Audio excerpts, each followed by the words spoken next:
నమస్తే welcome to Raj news. ఇక detail చూస్తే అనకాపల్లి జిల్లా పెద్దకోట కన్వెన్షన్ హాల్లో పలువురు జనసేన పార్టీలోకి చేరారు. 37 మంది కార్యవర్గ సభ్యుల చేత ప్రమాణ స్వీకారం చేయించిన పంచకల రమేష్ బాబు ప్రతిదినం ప్రతిరోజు జనసేన పార్టీ బలపడుతుందని 2024 ఎన్నికలలో 15 నియోజకవర్గాల్లో జనసేన పార్టీ జెండా ఎగురవేయాలని నేతలను సూచించారు. పార్టీ ఒక సిస్టమ్ ఉంటుంది. ఏ కార్యక్రమానికి వెళ్ళాలి, ఏ కార్యక్రమానికి వెళ్ళకూడదు, వెళ్తే ఎవరి దగ్గర పర్మిషన్ తీసుకోవాలి, ఎలా వెళ్ళాలనే దానికి ఎవరో మీ గ్రామంలో వేరే పార్టీ ఆయన మిమ్మల్ని పిలిస్తే మీ మండల పార్టీ అధ్యక్షుడికో మీ చేసి పాల్గొనేప్పుడు 10 సార్లు ఆలోచించమని చెప్పి మేము కోరుతాం. కలిసి కార్యక్రమాలు అయితే చేస్తాం, కాకపోతే చేసే విధానం గురించి మాత్రం పాటించండి. ఎందుకంటే రాజకీయ పార్టీలో వాళ్ళు 20 జెండాలు పెట్టి నువ్వు లిక్కులిక్కకుండా 2 వెళ్ళిపోయి 2 జెండాలు పట్టుకుంటే తేలిపోతాం. అక్కడ ఎక్కడైనా మన బలం కనపడాలంటే ఘనంగా పార్టిసిపేషన్ ఉండాలి. కాబట్టి ఎక్కడ కూడా ఇలాంటి పనులు చేయకుండా ఉండండి అని చెప్పి మరొకసారి తెలియజేస్తూ, వైసీపీలో రగులుతున్న వర్గపోరు అధిష్టానానికి తలనొప్పిగా మారింది. నియోజకవర్గాల వారీగా ఇన్ఛార్జీలను మార్చుతూ పార్టీ గెలిపే లక్ష్యంగా వైసీపీ ఫోకస్ పెంచింది. ఈ తరుణంలో నరసరావుపేట వర్గపోరు సీఎం క్యాంపు కార్యాలయానికి చేరింది. కార్యాలయ మెయిన్ గేట్ వద్ద ప్లకార్డులతో సిట్టింగ్ ఎమ్మెల్యే గోపిరెడ్డికు టికెట్ ఇవ్వొద్దంటూ వైసీపీ కార్యకర్తలు ఆందోళన చేశారు.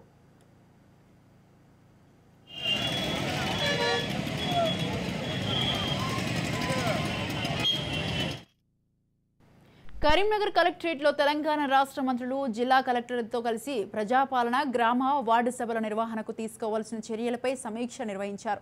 ఈ కార్యక్రమానికి మంత్రులు ఉత్తమ్ కుమార్ రెడ్డి, పొన్నం ప్రభాకర్, దుద్దిళ్ల శ్రీధర్ బాబు హాజరయ్యారు. ఈ నేపథ్యంలో అర్హులైన పేదలకు 6 గ్యారంటీల అమలే లక్ష్యంగా ప్రజాపాలన అందిస్తామని ఉత్తమ్ కుమార్ తెలిపారు. 100 రోజుల్లోనే 6 గ్యారంటీ పథకం అమలు చేస్తామన్నారు. అధికారులు ప్రజలకు 24 గంటల అందుబాటులో ఉండి సేవలందించాలని ఆదేశించారు. నూతన ప్రభుత్వ హయాంలో అవినీతికి ఆస్కారం లేకుండా పారదర్శకంగా విధుల నిర్వహణ జరగాలన్నారు.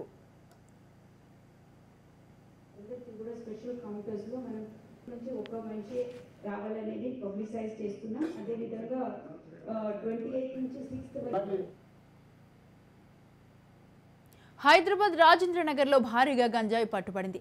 విశాఖపట్నం నుండి హైదరాబాద్ మీదుగా మహారాష్ట్రకు తరలిస్తుండగా పక్కా సమాచారంతో ఎస్ఓటీ పోలీసులు పట్టుకున్నారు.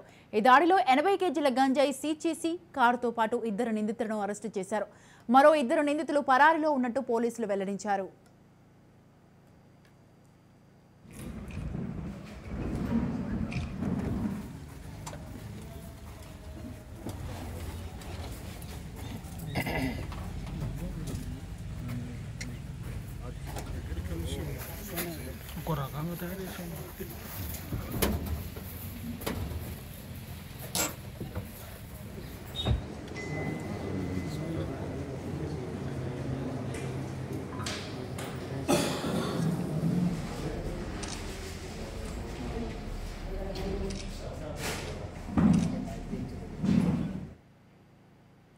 ఓయూ పోలీస్ స్టేషన్ పరిధిలో వరుస చోరీలకు పాల్పడుతున్న యువకుడిని పోలీసులు అరెస్టు చేశారు.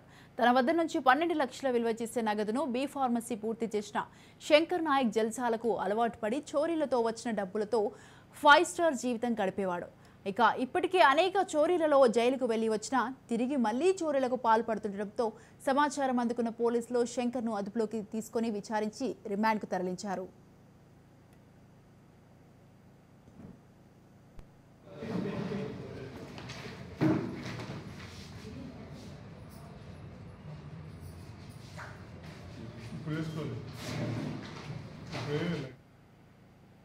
ప్రకాశం జిల్లా గిద్దలూరు వైసీపీ నేత అన్నా రాంబాబు హాట్ కామెంట్స్ చేశారు. 2024 ఎన్నికల్లో తాను పోటీకి దూరంగా ఉంటున్నట్లు ప్రకటించారు. ఆరోగ్య కారణాల రీత్యా పోటీ నుంచి తప్పుకున్నట్లు ప్రకటించిన రాంబాబు పార్టీ మారుతున్నట్టు వస్తున్న ప్రచారం అవాస్తవమని క్లారిటీ ఇచ్చారు. జగన్తోనే నా రాజకీయ ప్రయాణమని, తనను తన కుటుంబాన్ని కొందరు టార్గెట్ చేసి కించపరుస్తూ కులం పేరుతో దూషించారని ఆవేదన వ్యక్తం చేశారు. సరే ఏది ఏమైనప్పటికీ కూడా బరాయించేసేసి ఓర్చుకుంటానే వచ్చిన నన్ను నా కుటుంబాన్ని అన్ని విధాల కించపరుస్తూ చేస్తూ వచ్చినప్పటికీ కూడా అటు ప్రజల యొక్క ఆశీస్సులతో గెలిచినాం. మనం ఏమే నిర్ణయం తీసుకున్నా ఏం చేసినా పార్టీకి లేకపోతే ప్రజలకు నష్టం జరుగుతుందనేటువంటి భావనతోటి ఓర్చుకొని వచ్చినాం. 2024 ఎన్నికల్లో నేను రాజకీయాల నుంచి పోటీ చేయదలుచుకోలేదు. 2024లో నాకు చేత కాదు అని చెప్పడం జరిగింది. ఆయన గౌరవ ముఖ్యమంత్రి గారు జగన్మోహన్ రెడ్డి గారు దానికి యాక్సెప్ట్ చేయలే. ఇవన్నీ కుదరదు, ఇలాంటి కొద్దిగా నిబద్ధత ఉన్నటువంటి వ్యక్తులు కూడా రాజకీయాల్లో అవసరం, కాబట్టి నువ్వు తప్పనిసరిగా ఉండాల్సిందేను, కొనసాగాల్సిందేను అని చెప్పేసి వారు నా మీద ఉన్నటువంటి అభిమానం కొంది లేదా నా విధి విధానాల కొందో ఆయన కుదరదు, నువ్వు ఉండాల్సిందే, నువ్వు ఏది ఏమైనప్పటికీ కూడా 2024 సంవత్సరంలో కూడా గిద్దలూరు నుంచి నువ్వే పోటీ చేస్తావు అని చెప్పేసి కూడా భరోసా ఇచ్చి పంపడం జరిగింది. జగన్మోహన్ రెడ్డి గారి ఆశీస్సులతోటి ఆడ వచ్చినాం. ప్రజల ఆశీస్సులతోటి శాసనసభ్యుడిగా ఉన్నా. ఏ కొద్దిగా జరిగినప్పటికీ కూడా అది మర్యాదకు ఉండదు అనేటువంటి భావనతోటి ఇంతమంది. నంద్యాల జిల్లా ఆళ్లగడ్డలో తీవ్ర ఉద్రిక్తత చోటు చేసుకుంది. మాజీ మంత్రి అఖిలప్రియ ముందస్తు అరెస్టుకు పోలీసులు ప్రయత్నించారు. భాగ్యనగరం గ్రామంలో భవిష్యత్కు గ్యారంటీ కార్యక్రమానికి వెళ్తుండగా పోలీసులు అడ్డుకున్నారు. అప్పటికే అదే ఊరిలో గడప గడపకు ప్రభుత్వం కార్యక్రమంలో ఎమ్మెల్యే విజేంద్రనాథ్ రెడ్డి ఉండటంతో అఖిలప్రియ కారును పోలీసులు అడ్డుకున్నారు. అక్కడికి వెళ్తే ఇబ్బందులకు తలెత్తే అవకాశం ఉందని పోలీసులు తెలిపారు. అఖిలప్రియ వినకపోవడంతో పోలీసులు ముందస్తు అరెస్టుకు ప్రయత్నించగా ముందస్తు నోటీసులు ఇవ్వకుండా ఎలా అరెస్టు చేస్తారంటూ ప్రశ్నించారు. ఈ నేపథ్యంలో టీడీపీ నేతలు పోలీసులకు మధ్య తీవ్ర వాగ్వాదం చోటు చేసుకుంది.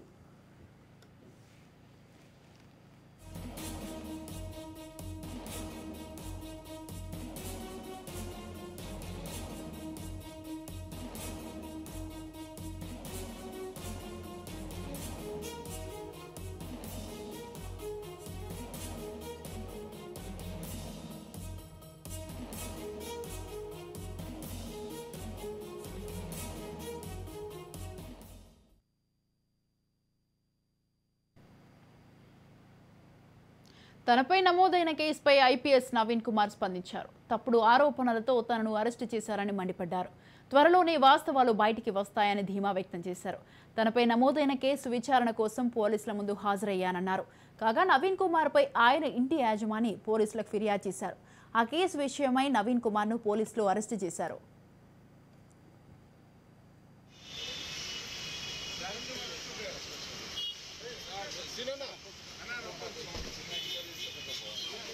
అంటే అతను అరెస్ట్ కాలేదా సార్? అంటే మాకు సిసిఎస్ పోలీసులు చెప్పిన ప్రకారం సాంబశివరావు గారు డింపుల్ గారిని అరెస్ట్ చేశాము అని చెప్పేసి అన్నారు. సో దాంట్లో వాస్తవం ఎంతవరకు?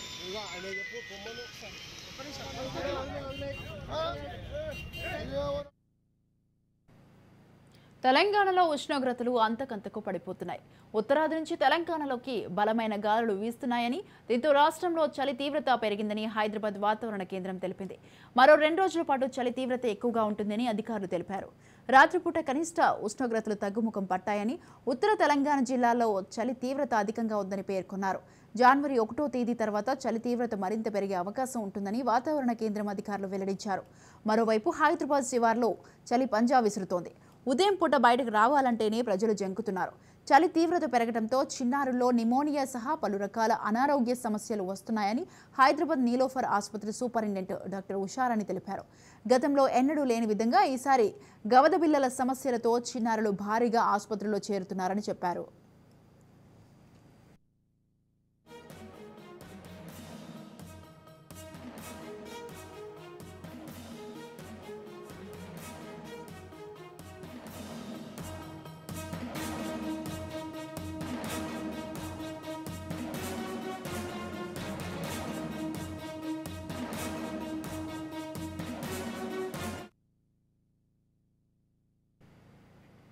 గృహజ్యోతి పథకంలో భాగంగా 200 యూనిట్ల లోపు కరెంటు వినియోగానికి బిల్లు కట్టాల్సిన అవసరం లేదని కాంగ్రెస్ పార్టీ ప్రభుత్వం ఎన్నికల హామీలో ప్రకటించింది.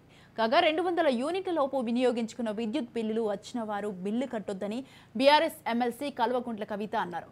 కరెంటు బిల్లులు కట్టాల్సిన అవసరం లేదని ప్రభుత్వం తరపున కాంగ్రెస్ నాయకులే చెబుతున్నారని, ప్రజలు ఈ అవకాశాన్ని సద్వినియోగం చేసుకోవాలని కోరారు.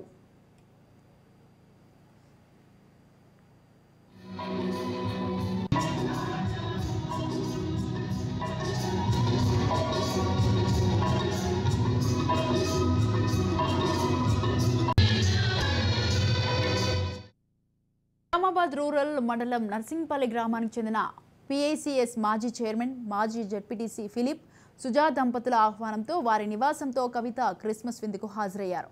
ఈ సందర్భంగా కవిత పథకాలు అందాలంటే దరఖాస్తు చేసుకోవాలని సీఎం రేవంత్ రెడ్డిని అన్నారని, ఈ క్రమంలో 2-3 అంశాలపై ప్రజలకు అనుమానాలు వ్యక్తమవుతున్నాయని తెలిపారు. రాష్ట్రంలో ఇప్పటికీ 44 లక్షల మందికి పెన్షన్లు అందుతున్నాయని, ఇకపై లబ్ధిదారులకు కూడా ఎలాంటి దరఖాస్తు అవసరం లేకుండా 2000 పెన్షన్కు 4000కు పెంచాలన్నారు. అవకాశం ఉన్నా కూడా పెన్షన్ను పెంచకుండా మళ్లీ దరఖాస్తులు ఎందుకు కోరుతున్నారని ప్రశ్నించారు. తెలంగాణ గ్రామాల్లో ప్రజలు లైన్లు కట్టే పరిస్థితి ఎందుకు తీసుకొస్తున్నారని ప్రశ్నించారు. మళ్లీ దరఖాస్తులు కోరడం వల్ల ప్రజలకు అసౌకర్యం కలుగుతుందని అభిప్రాయపడ్డారు. పెన్షన్ అందుకుంటున్న 44 లక్షల మందికి జనవరి 1 నుంచి 4000 రూపాయలకు పెంచి పెన్షన్ అందించాలని ప్రభుత్వాన్ని కోరారు.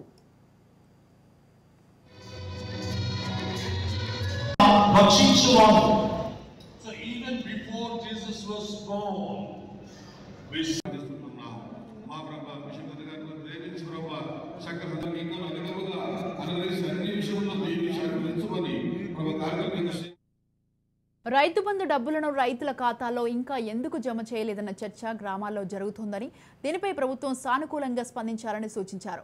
4000 నిరుద్యోగ భృతి ఇస్తామని కాంగ్రెస్ పార్టీ హామీ ఇచ్చిందని, దానికి ఎందుకు దరఖాస్తులు స్వీకరించడం లేదన్న చర్చ కూడా జరుగుతోందన్నారు.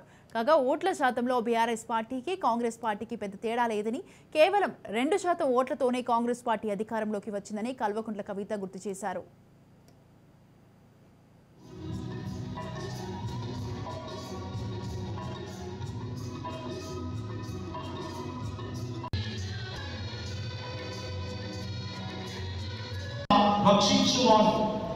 So even before Jesus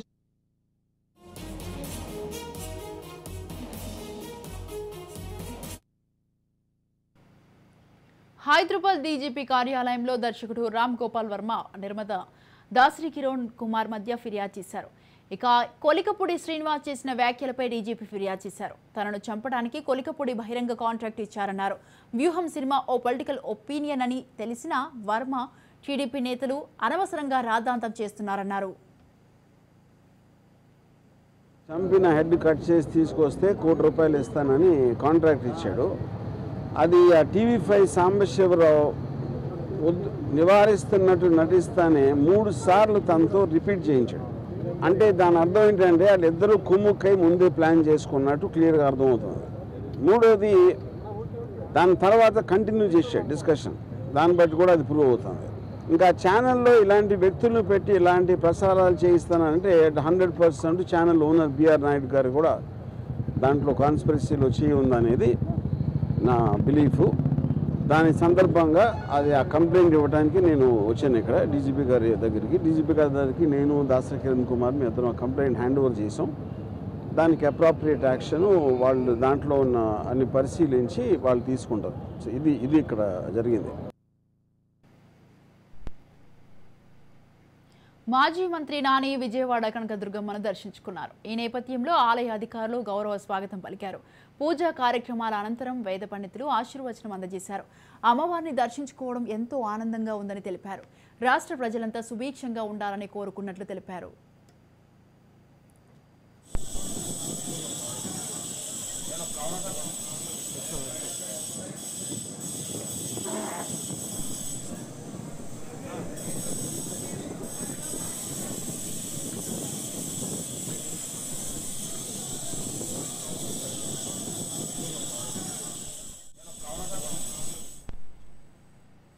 Anantapuram జిల్లా తాడిపత్రి ఎమ్మెల్యే కేతిరెడ్డి పెద్దారెడ్డి సంచలన వ్యాఖ్యలు చేశారు.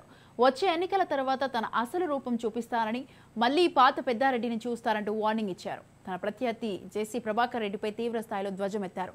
ఉనికి కోసం జేసీ రాద్ధాంతం చేస్తున్నారని, తాడిపత్రిలో గొడవలు సృష్టించి సానుభూతి పొందేందుకు ప్రయత్నిస్తున్నారని ఆరోపించారు. ప్రతిరోజు బ్లాక్మెయిల్ రాజకీయాలు చేస్తున్నారని, తన సహనాన్ని పరీక్షించొద్దని వార్నింగ్ ఇచ్చారు. అవినీతి అక్రమాలపై బహిరంగ చర్చకు సిద్ధమని ప్రకటించారు.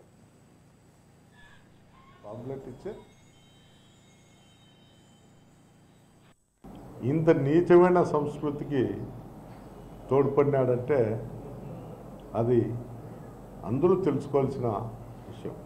ఇంకోటి ఏమంటే పెట్టుబడి లేకోకుండా ఒక చార్టర్ అకౌంట్ నాకు దొరికినాడు అనుకుంటాను, ఒక గుమ్మస్తా దొరికినాడు అనుకుంటాను.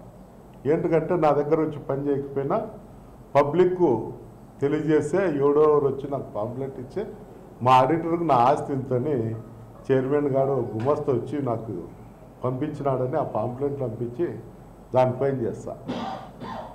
ఇది ఒక ఎత్తు. నేనేమో ఆస్తులు కొనిండేది నేను నా కొడుకులు వ్యాపారం చేసే ఆస్తులు కొన్నా తప్ప నేను ఎక్కడ గుజరీ సామాన్లు దొంగతనాలు దోపిడీలు చేసి నేను కొనలే. అయ్యా మేము కమాండర్ జీప్లో తిరిగేటప్పుడు కూడా 85లో 83లో కూడా నువ్వు మోటార్ సైకిల్లో తిరుగుతాను. మీ అన్న గెలుపు కోసము ఒకానొక టైంలో మా అన్న 10,000 చందా ఇచ్చి కొత్త జీపు తీసుకొచ్చి మీకు బీగాలు ఇచ్చిన పరిస్థితి. తాడిపత్రి కాన్ఫరెన్స్లో ఎంతోమంది ఇళ్ళ కాడ అరుగుల మీద వండుకున్నారు మీరు చందాల కోసము వాళ్ళ ఓట్ల కోసం. అరుగుల మీద తెల్లారుజాము 4 గంటలకు పోయి మీ అన్న అరుగు మీద పెట్టుకొని ఆ రైతు లేసేంత వరకు మోతబారు రైతు లేసేంత వరకు అడక్క తినేదానికోసం, అది చందా అనుకోవచ్చు, మీరు అడక్క తినేదానికోసం కావచ్చు, తెల్లారుజామున పోయి పండుకొని డబ్బులు ఇప్పించుకొని చందాలు ఇప్పించుకొని అయ్యా బాబు మీరు నాకు ఎలక్షన్ చేయండి అనే పరిస్థితి నుండి ఈరోజు అదే నాయకులను అదే కార్యకర్తలను తిట్టే స్థాయికి ఎదిగినారు. కాంగ్రెస్ అగ్రనేత ఎంపీ రాహుల్ గాంధీ మరోసారి పాదయాత్ర ద్వారా జనంలోకి వెళ్లనున్నారు. భారత్ న్యాయయాత్ర పేరుతో రాహుల్ పాదయాత్ర చేయబోతున్నారని ఆ పార్టీ ప్రధాన కార్యదర్శి కేసీ వేణుగోపాల్ తెలిపారు. జనవరి 14 నుంచి ఈ యాత్ర ప్రారంభమయ్యి 14 రాష్ట్రాల గుండా 85 జిల్లాల్లో కొనసాగనుంది. మణిపూర్లో మొదలై ముంబై వరకు దాదాపు 6,200 కిలోమీటర్ల మేర యాత్ర కొనసాగుతుంది. మార్చి 20న యాత్ర ముగుస్తుంది. అయితే ఈసారి యాత్రకు భారత్ జోడో యాత్ర అని కాకుండా భారత్ న్యాయ యాత్ర అని పేరు పెట్టినట్లు తెలిపారు. జోడో యాత్రలో దక్షిణ భారత్ నుంచి ఉత్తరం వైపు యాత్ర కొనసాగింది. రెండో విడతలో ఈశాన్యం నుంచి పశ్చిమ భారతం వైపు యాత్ర ఉండనుందని స్పష్టమవుతోంది. రాహుల్ యాత్ర ఈసారి హైబ్రిడ్ మోడల్లో సాగనుంది. అంటే బస్సు ద్వారా కాలినడక ద్వారా రాహుల్ యాత్ర కొనసాగుతుందని కేసీ వేణుగోపాల్ స్పష్టత ఇచ్చారు. భారత్ జోడో యాత్ర ఇచ్చిన గొప్ప అనుభవంతో రాహుల్ భారత్ న్యాయయాత్ర చేయబోతున్నారు. ఇది రాజకీయ యాత్ర ఏమాత్రం కాదు. ఈసారి యువతను, మహిళలను, అణగారిన వర్గాలతో రాహుల్ ముఖాముఖి అవుతారని వెల్లడించారు.